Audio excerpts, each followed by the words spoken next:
Live షోకి తిరిగి స్వాగతం. కేసీఆర్ కుటుంబ పాలనపై ప్రతిపక్షాలని కలిసి పోరాడాలన్న కాంగ్రెస్ దిగ్విజయ్ సింగ్ వ్యాఖ్యలతో ఏకీపిస్తారా అంటే 39% మంది అవునని, 61% మంది కాదంటున్నారు. ఇక ఎం కిషన్ గారు గ్రేటర్ హైదరాబాద్ కెమిస్టుల సంఘం, మందుల మెడికల్ షాపుల యజమానుల సంఘం కార్యదర్శి, అలాగే శ్రీ అంజయ్ గౌడ్ గారు గ్రేటర్ హైదరాబాద్ మెడికల్ షాపుల సంఘం ఉపాధ్యక్షులు, వారిద్దరూ మనతో ఉన్నారు. చెప్పండి కిషన్ గారు, అంజయ్ గారు, మీ ఇద్దరిలో ఎవరైనా పర్వాలేదు, చెప్పండి మీ సమస్య ఏమిటి? ఎందుకు బంద్ చేస్తున్నారు?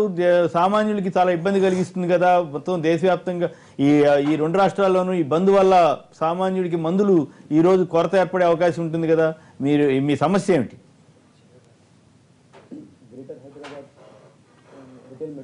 అసోసియేషన్ జనరల్ సెక్రటరీ కిషన్ నేను. ఓకే, చెప్పండి. ఈరోజు దేశవ్యాప్తంగా 8 లక్షల మందుల షాపులు మూతబడిపోతున్నాయి. దేశవ్యాప్తంగా మన రాష్ట్ర వ్యాప్తంగా 25,000 పైచిలుకు మందుల షాపులు మూతపడినాయి. మన గ్రేటర్ హైదరాబాద్ పరిధిలోని 12,750 షాపులు మూతపడుతున్నాయి. సో దీనికి ఏంటంటే main concept online business. So online business అనేది ఇది కేంద్ర ప్రభుత్వం ఇంపోజ్ చేసే ప్రపోజల్ ఉన్నది కాబట్టి దీనికి నిరసనగా మేము ఈరోజు ఒకరోజు 24 అవర్స్ బంద్ మేము పాటిస్తున్నాము. సో దీనివల్ల ఏంటంటే నష్టం, ఫస్ట్ ఆన్లైన్ బిజినెస్లో మన ప్రస్తుతానికి మన హైదరాబాద్లో కొన్ని సంస్థలు చేస్తున్నాయి. వాటి వల్ల ఏదైతే ఆన్లైన్ బిజినెస్ అనేది ఏదైతే ఉన్నదో దానివల్ల మన రాష్ట్ర ప్రభుత్వానికి కూడా రెవెన్యూ రాకుండా పోతుంది. దానివల్ల మా వ్యాపారాలు, రిటైల్ వ్యాపారాలు కానీ హోల్సేల్ వ్యాపారాలు కానీ దెబ్బతినే పరిస్థితి ఏర్పడుతున్నది. దానివల్ల వచ్చే వ్యాట్ కూడా రాష్ట్రానికి లాస్ కాబోతున్నది. దీనివల్ల ఏంటంటే ముఖ్యంగా యువత పెడదోన పట్టే పరిస్థితి ఏర్పడబోతున్నది. ఎందుకు పెడదవ పడుతుంది? ఒకటే అండి ఎగ్జాంపుల్ కేసీఆర్ గారు, ఒక ప్రిస్క్రిప్షన్ అనేది ఒక క్వాలిఫైడ్ డాక్టర్ నుంచి ఒక ప్రిస్క్రిప్షన్ పట్టుకొని మెడికల్ షాప్కి వచ్చి మందులు పర్చేస్ చేయాలి ఏదైనా కస్టమర్. సో ఒక ప్రిస్క్రిప్షన్ సపోజ్ ఒక యువత ఉందనుకోండి, కొన్ని ట్రాంక్లైజర్స్ ఉంటాయి, కొన్ని కోడిన్ సిరప్స్ ఉంటాయి, కొన్ని నార్కోటిక్ డ్రగ్స్ ఉంటాయి, షెడ్యూల్ H1 డ్రగ్స్ అంటారు వీటిని. సో H1 డ్రగ్స్ ఏంటంటే కొంతమంది యువత ఇప్పటికే బానిసైపోయినారు. దీని గురించి కూడా డ్రగ్స్ డిపార్ట్మెంట్ వాళ్ళు చాలా రైడ్స్ కూడా చేస్తున్నారు ప్రతినిత్యము. సో వీటిని ఆన్లైన్లో ఈ ప్రిస్క్రిప్షన్ స్కాన్ చేసి పంపడం ద్వారా ఇమీడియట్లీ నెక్స్ట్ డే వాళ్ళు పంపించే ఏర్పాటు చేస్తున్నారు. మీరు 60 అల్ప్రోజోలం అడిగినా, 60 జోల్ ఫ్రెష్ అడిగినా, 5 కోరెక్స్ సిరప్లు అడిగినా కానీ పంపించే ఏర్పాటు చేస్తున్నారు. ఇది ఫేక్ ప్రిస్క్రిప్షన్స్ ఆన్లైన్లో పెట్టి స్కాన్ చేసి వాళ్ళు తెప్పించుకునే ప్రయత్నం చేస్తున్నారు. ఇది యువతకు కానీ ప్రజలకు కానీ ఎటువంటి మీరు మాత్రం చేరే అవకాశం ఇస్తే ఏమండి, మీరు మీలో చేసేవాళ్ళు లేరా? మీరు చేయట్లేదా? కొంతమంది ప్రిస్క్రిప్షన్ లేకుండా మందులు ఇవ్వట్లేదా? కేవలం ఆన్లైన్ వాళ్ళు మాత్రమే ఇస్తున్నారా? ఒకప్పుడు లేదండి, ఇప్పుడు ప్రతి మెడికల్ షాప్ వారు చాలా స్ట్రిక్ట్ గా మెయింటైన్ చేస్తున్నారు. పర్టికులర్ గా ట్రాంక్లైజర్స్, కోడిన్ ఇటువంటి సిరప్స్ విషయంలో మాత్రం మేము చాలా జాగ్రత్త తీసుకుంటున్నాము. ఈవెన్ దో డాక్టర్ ప్రిస్క్రిప్షన్ చేసినా కానీ మేము 1కి 10 సార్లు కస్టమర్ని విచారించి ఆ కరెక్ట్ ప్రిస్క్రిప్షనా కాదా అనేది ఒకటి మేము నిర్ధారణకు వచ్చిన తర్వాతనే మేము బిల్తో సహా మేము కరెక్ట్ ఇవ్వడం జరుగుతున్నది. సో దీనివల్ల ఇప్పటికే కొన్ని మేము 2-3 మేమే దాన్ని కొందరి ద్వారా మేము ఆన్లైన్లో ఫేక్ ప్రిస్క్రిప్షన్ పంపించి మేమే దాన్ని తెప్పించుకున్నాము. అదొక కొన్ని ఉన్నాయి కూడా, మా దగ్గర కూడా కొన్ని ఆధారాలు కూడా ఉన్నాయి. సో దీనివల్ల యువత ఫస్ట్ దీనివల్ల పెడదారణ పట్టే ప్రయత్నాలు ఉంటాయి. రైట్. అంజయ్ గారు, మీరు కూడా ఏమైనా చెప్తారా? అంజయ్ గారు, డాక్టర్ రాసిన ప్రిస్క్రిప్షన్ మీద 10 టాబ్లెట్స్ రాస్తే 10 టాబ్లెట్స్ ఇస్తాం. ఆ డేట్ ప్రకారం 10 డేస్ క్యాలిక్యులేషన్ చేస్తాం, అంతవరకే ఇస్తాం. ఆ తర్వాత మళ్ళీ ప్రిస్క్రిప్షన్ వస్తే మళ్ళీ ఇవ్వం. మేము డాక్టర్ కొత్త ప్రిస్క్రిప్షన్ రాసి ఇవ్వాలి. అలా పోస్ట్ చేసి తెప్పిస్తున్నాం. ఆన్లైన్ లో అయితే నిజంగానే ఇవ్వము. ఆన్లైన్ లో అయితే వాడు అడిగినన్ని ఇచ్చేస్తారు. యువత ఇప్పటికే దాదాపు 20% మొత్తం మందుకు అలవాటు పడిపోయినారు.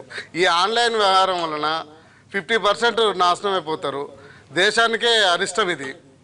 కేంద్ర ప్రభుత్వ విధానంకి మేము వ్యతిరేకంగా ఆల్ ఇండియా బంద్, ఒకరోజు 24 గంటలు ఆల్ ఇండియా బంద్ ప్రకటిస్తాం.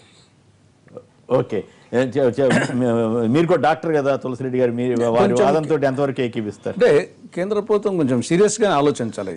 ఒకవేళ ఒక మంచి ఉద్దేశంతో వాళ్ళు అనుకుండొచ్చు, కానీ నెగిటివ్ ఇంపాక్ట్ కూడా ఉండేదానికి ఆస్కారం ఉంది. రెండవది వచ్చేసి చాలా మటుకు మెడికల్ షాప్స్ వల్ల కొందరికి ఉద్యోగాలు వస్తున్నాయి. ఆ విధంగా ఆ యాంగిల్లో కొన్ని లక్షల మంది ఉద్యోగాలు ఉన్నాయి. ఉద్యోగాలు 8 లక్షల షాపులు అంటే కనీసం అదే 5 తీసుకున్న 40 లక్షల మంది ఉన్నట్టు కదా. కాబట్టి యాంగిల్లో కూడా ఆలోచించాలి. రెండవది వారు చెప్పిన దాంట్లో కూడా వ్యాలిడ్ పాయింట్స్ ఉన్నాయి. తర్వాత నకిలీ డ్రగ్స్ వచ్చేదానికి ఆస్కారం ఉంటుంది. తర్వాత మత్తు మందులు ఇవన్నీ. కాబట్టి కేంద్ర ప్రభుత్వం కొంచెము మరొకసారి అన్ని కొనాల్లో ఆలోచించి వాళ్ళతో మాట్లాడి ఆలోచించాలి. రైట్. చందు గారు మంచిర్యాల నుంచి లైన్ లో ఉన్నారు. చందు గారు నమస్కారం, మాట్లాడండి. చందు గారు నమస్కారం సార్. ఇప్పుడు మెడికల్ షాప్ వాళ్ళు చేసేది కరెక్టే, కానీ ఇప్పుడు వాళ్ళు మన సమర్థిద్దాం వాళ్ళ సమయం ఇదే సమయంలో మెడికల్ షాప్ అందరికి నేను చెప్పదలుచుకుంది ఏంటంటే, వీళ్ళు కన్సల్ట్ డాక్టర్ని పెట్టుకొని వీళ్ళ దగ్గర ఉన్నటువంటి మెడిసిన్స్ రాసి వీళ్ళ దగ్గర ఉన్నట్టుగా చేసి బయటికి పోతే ప్రిస్క్రిప్షన్ పోతే బయట దొరకకుండా చేస్తాం. దానికి సమాధానం. రెండు జనరిక్ మొత్తం మెడిసిన్స్ అని వాడిపించి వీళ్ళ దగ్గర వేస్తుంటే డాక్టర్ వేరే ఒకవేళ పొరపాటు మనం ఇది లేస్తారని చెప్పేసి అంటే నేను సార్ దగ్గర పోయి వచ్చి మాట్లాడతా అని చెప్పేసి మళ్ళీ వేరే అంటే ఇప్పుడు వీళ్ళ స్కీమ్స్ ఉంటాయి సార్, 10+2 10+3 అని చెప్పేసి ఉంటాయి.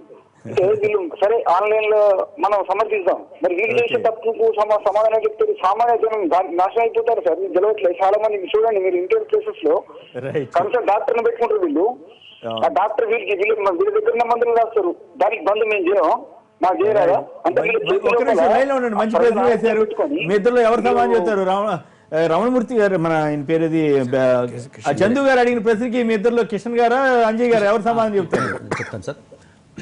అంటే నాకు కరెక్ట్ వాయిస్ అనేది రావట్లేదు సార్. అది వారు ఏమంటున్నారంటే డాక్టర్ దగ్గర కమిషన్ తీసుకుని మీరు మీ ఇష్టం వచ్చినట్టు చేస్తున్నారు అనేది వారి అభియోగం. మీకు మద్దతు ఇస్తూనే ఆ మాట చెప్తున్నారు వారు. సార్ ఇది డాక్టర్ దగ్గర కమిషన్ అనేది మేము తీసుకోవట్లేదు సార్. అది ఏదైనా కంపెనీ వాడు డాక్టర్ దగ్గర సారీ అదే వాళ్ళ ఉద్దేశం కమిషన్లు ఇస్తున్నారు అనేది. అదే సార్. ఇప్పుడు డాక్టర్ దగ్గరికే ప్రతి కంపెనీ వాడు ఫస్ట్ అటాచ్డ్ ఉన్న షాప్స్ వాళ్ళు డాక్టర్ దగ్గరికి కంపెనీ వాడు పోయి అతన్ని కన్సల్ట్ చేస్తాడు. డాక్టర్ గారు ఏదైతే ప్రిస్క్రిప్షన్ చేస్తాడో మెడికల్ షాప్ ఓనర్ కూడా అదే ఇవ్వడం జరుగుతున్నది సార్. ఓకే, అంతే. రైట్. రమణమూర్తి గారు హైదరాబాద్ నుంచి మరొకరు లైన్ ఉన్నారు. రమణమూర్తి గారు నమస్కారం, మాట్లాడండి. ఈ రోజుల్లో మెడికల్ షాపులు నడిపించే వాళ్ళే డిఫార్మసీ చేయట్లేదు, ఎవరినో పెడుతున్నారు, పప్పురేట్ ఎక్కడో ఉంటున్నాడు. అదొక పాయింట్. రెండు, ఎంతో సైన్స్ డెవలప్ అయిపోతుంది. ఆ రోజుల్లో BA BSc బీకాం చదివా కాబట్టి మనకు ఎవరికి నాలెడ్జ్ లేదు. ఈ రోజుల్లో ఇంటికో బీటెక్ ఇంటికో ఎంటెక్ ప్రతివాడు ఆన్లైన్ లో వ్యాపారం చేస్తున్నాడు. చెప్పులు, షూలు, బట్టలు అలా అని చెప్పి శరీరంతో ఆడుకుంటున్నామని కాదు. అమెరికాలో ఆపరేషన్ జరుగుతుంటే ఇక్కడ లైవ్ లో చేస్తున్నాడు ఆపరేషన్. మన టెక్నాలజీని మీరు కాదన్నా, శ్రీనివాసరావు గారు కాదన్నా, నేను కాదన్నా, ఇంకొక 20 ఏళ్ళు పోయిందంటే సైన్సే మొత్తం. అలా అని చెప్పి మరీ అన్ఎడ్యుకేటెడ్ పురుగులు ఉండరు కదా మన ఇండియాలో. ఆ మాత్రం చదువుకున్న వాళ్ళకి తెలియదు పారాసెటమాల్ ఏంటి, జనరిక్ ఏంటి, యాంటీబయాటిక్స్ ఏంటి, ఆ మాత్రం తెలియకుండా ఉంటారా? నాకు తెలియదు, నేను బీకాన్ చదివా. ఆయన పూరింది టెక్నాలజీ. అలాంటి వాళ్ళు అప్పట్లో ఉన్నారు 85 లోపు. ఇప్పుడు 88 దాటిన తర్వాత ఇంటికో బీటెక్, ఇంటికో ఎంటెక్. ఆ మాత్రం లైవ్ లేదా, ట్యాబ్ లేదా, చూసుకోలేడా? మనం పాజిటివ్ గా పోదాం. మరీ ఆన్లైన్ వద్దంటే గిఫ్ట్లేమి రిప్రజెంటేటివ్ ఇయ్యక్కర్లా, ఆన్లైన్ లో డబ్బులు పడిపోతాయి. ఇదేదో మన దీన్ని ఆపినట్టు కాదు. డాక్టర్కి ఇవ్వాలంటే ఎక్కడి నుంచైనా వేయచ్చు డబ్బు. సూట్ కేసు ఎందుకు ఇవ్వాలా, కారు ఎందుకు ఇవ్వాలా, ఫ్యాన్ కూలర్ ఎందుకు ఇవ్వాలి, తీసుకెళ్లి టేబుల్ మీద ఎందుకు పెట్టాలా? ముందే జరగచ్చు. అలా దాన్ని నెగిటివ్ గా తీసుకోవద్దు, డాక్టర్ని క్రిటిసైజ్ చేయొద్దు. ఆల్రెడీ సైన్స్ డెవలప్ చేద్దాం అంతే. నా ఉద్దేశము, మన ఇంట్లో చదువుకున్న పిల్లల్ని SMS పెట్టాలి, నాకు రాదు, ఇమీడియట్ గా SMS పెడుతుంది. ఐ వాంట్ ప్రోసిన్. ఏమంటారు? ఎందుకు మీరు ఆన్లైన్ మార్కెటింగ్ సమర్థిస్తారా, వ్యతిరేకిస్తున్నారా? ఏమండి, ఆన్లైన్ మార్కెటింగ్ ని వాళ్ళు వ్యతిరేకిస్తున్నారు, మీరు సమర్థిస్తున్నారా? సపోర్ట్ చేస్తారు. ఎందుకంటే support because science developing a lot. I will support science. Kishan Reddy గారు, కిషన్ గారు లేదా అంజయ్ గారు ఏమైనా సమాధానం చెప్తారా మీరు? సార్ ఇప్పుడు సార్ చెప్పిన దాన్ని బట్టి ఇక్కడ ఏంటంటే టెక్నాలజీ అనేది పెరుగుతున్నది, కానీ ఇది మందుల మీరు సెల్ ఫోన్లు తెప్పించుకోవచ్చు, షూస్ తెప్పించుకోవచ్చు, ఇంకా ఇతరస్త వస్తువులు తెప్పించుకోవచ్చు, కానీ మెడిసిన్ అనేది సార్ ఇది ఒక అత్యవసర మందు సార్. ఒక మెడిసిన్ డాక్టర్ దగ్గర ఇమీడియట్లీ ఎమర్జెన్సీ ఉంటే ఇమీడియట్లీ పంపించే ఏర్పాటు ఈ ఆన్లైన్ వాళ్ళు చేస్తారా సార్? చేస్తారా చెప్పండి? ఈ రోజు ఆర్డర్ పెడితే నెక్స్ట్ డే చేస్తాడు. మేము ప్రతి ఒక్క కస్టమర్ తోటి మేము రిలేషన్షిప్ మెయింటైన్ చేసుకుంటే ఇప్పటి వరకు మేము మందుల వ్యాపారం చేస్తున్నారు. ఫార్మసిస్టులు అనేది వాళ్ళు ఇప్పటికీ మాక్సిమం మేము పెట్టుకుంటున్నాం సార్. ఇప్పటికీ మాక్సిమం దాని గురించి కూడా మేము ఆలోచిస్తున్నాం. మా అసోసియేషన్ నుంచి కూడా ఆలోచిస్తున్నాం, డ్రగ్ డిపార్ట్మెంట్ నుంచి కూడా చర్చలు జరుపుతున్నాం, ఫార్మసిస్టుల నుంచి కూడా మేము చర్చలు జరుపుతున్నాం. ఒక ఫార్మసిస్ట్ అనేవాడు సార్ 8 అవర్స్ కంటే ఎక్కువ డ్యూటీ చేయడానికి వీల్లేదు, మీకు తెలుసు అది యాజ్ పర్ లేబర్ యాక్ట్ ప్రకారం. సో ఈ ఫార్మసిస్ట్ సార్ మేము మార్నింగ్ 8 o'clock టు రాత్రి 11 to 12 వరకు మేము సర్వీస్ చేస్తున్నాం సార్. అది దీనికి అనుగుణంగా ఎంతమంది మేము ఫార్మసిస్టులు మేము రిటైల్ షాప్లో మేము పెట్టుకోవాల్సి వస్తుంది. ఒక్కొక్క చిన్నది 5,000 అమ్మే షాప్ ఉంటుంది, 20,000 అమ్మే షాప్ ఉంటుంది, వాళ్ళకి స్తోమత కూడా ఉండాలి కదా సార్. రైట్, ఓకే, రైట్, బాగా చెప్పారు. మీరు కూడా ఏమైనా స్పందిస్తారా నాగేంద్ర గారు? అంటే ముందుగా ఇప్పుడు మెడికల్ షాపు అనేది ఏర్పాటు చేసుకోవాలంటే మినిమం ఫార్మసీ చదివిన వ్యక్తే ఉండాలి. ఇప్పుడు వ్యవస్థలు ఎట్లా అయిపోయిందంటే ఎవరిదో సర్టిఫికేట్ తీసుకొని వీళ్ళు పెడుతున్నారు. ఈయనకు మినిమం కూడా తెలిసే నాలెడ్జ్లో కూడా లేని పరిస్థితి ఈ విధంగా ఉంటే, రెండోది ఏంటంటే ఎక్కడైనా మెడికల్ షాప్ రన్ చేయాలి నడిపేయాలి అంటే మెడికల్ షాప్ అడ్డకన్నా ముందు ఒక డాక్టర్ని పట్టుకుంటున్నారు. డాక్టర్ని పట్టుకొచ్చి ఆ డాక్టర్ ఏం చేస్తుంది, ఏ విధంగా ఉన్నది డాక్టర్ అంటే ఈ విధంగా జరుగుతున్న పరిస్థితిలో ఈ లేటెస్ట్గా టెక్నాలజీ బాగా ఇంప్రూవ్ అవుతున్న పరిస్థితిలో సమర్థిస్తున్నారు ఆన్లైన్ మార్కెటింగ్ ఉండాలంటారు మీరు? ఉండడంలో కూడా తప్పలేదు అనేది నా చేయకుండా ప్రతాప్ గారు కృష్ణా నుంచి వారు మాట్లాడదు కానీ వీళ్ళిద్దరు మాట్లాడారు. ఉపాధి కూడా పోవద్దు. ఫార్మసిస్టులు కావచ్చు, మీరు అన్నట్టు ఇంతకు ముందు ఉండే, ఇప్పుడు బి ఫార్మసీ చేసే కాలేజీలు చాలా అయిపోయినాయి, ఫార్మసిస్టులు ఉన్నారు, వాళ్ళే పెట్టుకుంటారు మెడికల్ షాప్ లో. ఒకటి ఏంటంటే ఉపాధి పోకుండా ఆన్లైన్ లో పెట్టడం అనేది బాగానే ఉంది. ఈ ఆన్లైన్ సిస్టమ్ కూడా ఎక్కడైతే మెడికల్ షాప్ ఉంటుంది, సైపోజ్ సైదాబాద్ లో మెడికల్ షాప్ ఉంది, ఆన్లైన్ లో పంపాలి వాళ్ళు. ఆ మెడికల్ షాప్ ద్వారా పంపేటటువంటి అవకాశం ఉంటే ఉపాధికి ఉపాధి ఉంటుంది, మెడికల్ షాప్ నడుస్తుంది. ఒకటేసారి వ్యవస్థను మొత్తం క్లోజ్ చేసేటటువంటి ఎవరు కూడా తీసుకోవాలి. కేంద్రం మీద వాళ్ళంతా దాడి చేస్తున్నారు. 8 లక్షల మందికి సంబంధించిన ఇష్యూ. సరే, టెక్నాలజీ అభివృద్ధి చెందుతూ ఉంటుంది రోజు రోజుకి, దానికి ఆన్లైన్ మార్కెటింగ్ ఆపలేం. కానీ అయితే ఏంటంటే కేంద్ర ప్రభుత్వం త్వరలో దీని మీద పాలసీ తెస్తుంది.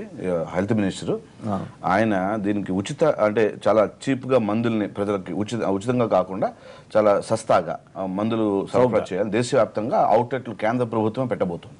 ఓకే, సో అప్పుడు ఇంకా ప్రాబ్లం ఉద్యమం వీళ్ళ వ్యాపారం వీళ్ళు చేసుకోవచ్చు, దాంట్లో ఎవరికి ఇబ్బంది ఎవరు వెళ్తారు అదే. ఎందుకంటే ప్రభుత్వం ప్రజలకి మందు చాలా ప్రజలకి వాళ్ళ నిజంగానే మెడికల్ షాప్స్ మందుల విషయంలో చాలా తయారయ్యేది ఎంత అయితే దాన్ని ఎంతకు అమ్ముతున్నారో కూడా చాలా వేరియేషన్ ఉంది. పేదలకి అందుబాటులో మెడిసిన్ ఉండాలి కాబట్టి ప్రభుత్వం ఇది ఆలోచిస్తుంది.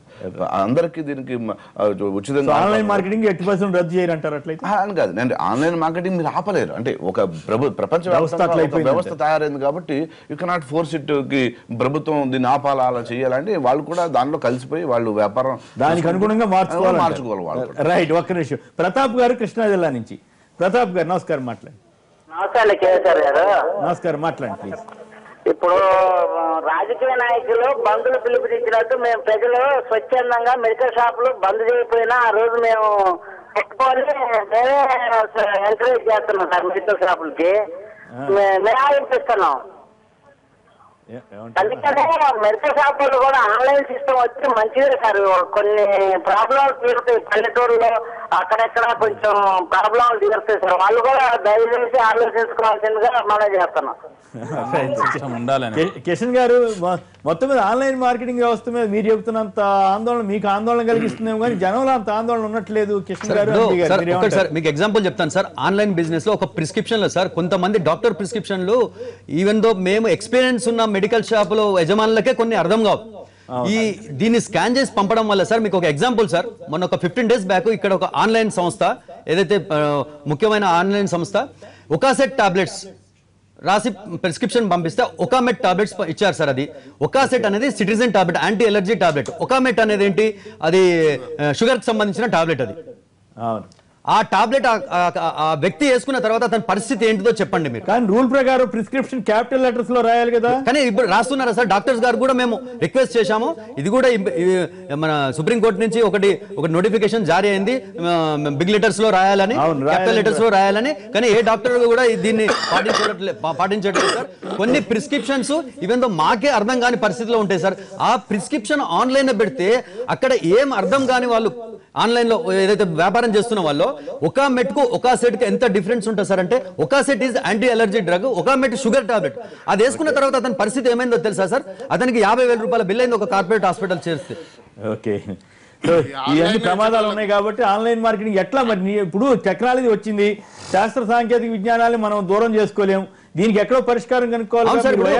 సార్ ఇప్పుడు ఒక మీకు ఇమీడియట్లీ సార్ ఒక మోషన్స్ అని ఒక కస్టమర్ వచ్చింది సార్, ఆయన ఆన్లైన్ లో పెడితే ఆ మోషన్స్ తగ్గేది ఎప్పుడు ఆ మెడిసిన్ ఎట్టగో మీ దగ్గరికి వస్తారు కదా, ఇవ్వకూడదు కానీ ఇస్తారు కదా, తప్పదు. అవును సార్, దీని వల్ల కరెక్టే, కానీ అంత మాత్రం దాని వల్ల మీకు నష్టం లేదు కదా సార్. ఇప్పుడు ఆన్లైన్ ఎందుకు వెళ్తాడు? ఇప్పుడు మెడికల్ షాప్ అనేది సార్ రన్ చేయాలంటే ఎక్స్పీరియన్స్డ్ పిల్లలు కావాలి, ఎక్స్పీరియన్స్డ్ ఫార్మసిస్టులు కావాలి. ఒక ప్రిస్క్రిప్షన్ వచ్చిందంటే డాక్టర్ దగ్గర నుంచి ఇమీడియట్లీ తీసిచ్చే పరిణితి ఉండాలి అతని దగ్గర. ఏ ఆన్లైన్ బిజినెస్ వల్ల అతని దగ్గర ఎంత ఉన్నది చెప్పండి. ఆన్లైన్ పెద్ద సక్సెస్ కాదు, వీళ్ళు పెద్ద భయపడాల్సిన జనరల్ గా పేషెంట్ డాక్టర్ దగ్గర పోతారు, డాక్టర్ ప్రిస్క్రిప్షన్ తులసిరెడ్డి గారు కానీ రఘు గారు కానీ సక్సెస్ కాదు, ఆన్లైన్ అదేం పెద్ద వ్యాపారం కాదంటున్నారు కదా కిషన్ గారు. అంటే సార్ అదే దానికంటే ముందే సార్ ఇప్పుడు పార్లమెంట్ లో బిల్ ప్రవేశపెట్టబోతున్నారు, దాని ముందే మేము ఒక రోజు ప్రొటెస్ట్ చేస్తున్నాము. దీని వల్ల పబ్లిక్ ఒక రోజు మేము కొన్నిటికి మేము ఇచ్చేసాం సార్, కొన్ని హాస్పిటల్స్ ఉన్నాయి, కొన్ని కార్పొరేట్ సంస్థలు కూడా కొన్ని తీసుకొని అమ్ముకుంటున్నాం, దాని గురించి కూడా మేము ఏం బాధపడలేదు. ప్రత్యేకంగా మా ఏదైతే మా రిటైల్ మెడికల్ షాప్స్ ఎవరైతే ఉందో దీనిలో మేమే బంద్లో పాల్గొంటున్నాము. దీనివల్ల ప్రజలకు అయ్యే సౌకర్యానికి మేము చింతిస్తున్నాం సార్. ఒక రోజు ఓకే, ఏదేమైనా మీకు సమస్య లేకుండా అట్లాగే ప్రజలకు ఇబ్బంది లేకుండా ఈ సమస్య పరిష్కారం కావాలని ఆకాంక్షిద్దాం. కేసీఆర్ కుటుంబ పాలనపై ప్రతిపక్షాలని కలిసి పోరాడాలన్న కాంగ్రెస్ దిగ్విజయ్ సింగ్ వ్యాఖ్యలను సమర్థిస్తారా అంటే 35% మంది మాత్రమే అవునని, 60% మంది కాదంటున్నారు. SMS పంపిన వారందరికీ కూడా ధన్యవాదాలు. తులసిరెడ్డి గారు, అట్లాగే నాగేంద్ర గారు, కొండ రాఘవరెడ్డి గారు, అట్లాగే రఘు గారు, అలాగే అంజయ్ గారు, అలాగే కిషన్ గారు, అందరికి కూడా ధన్యవాదాలు. ఇది నేటి వార్తా విశ్లేషణ కార్యక్రమం. నమస్కారం.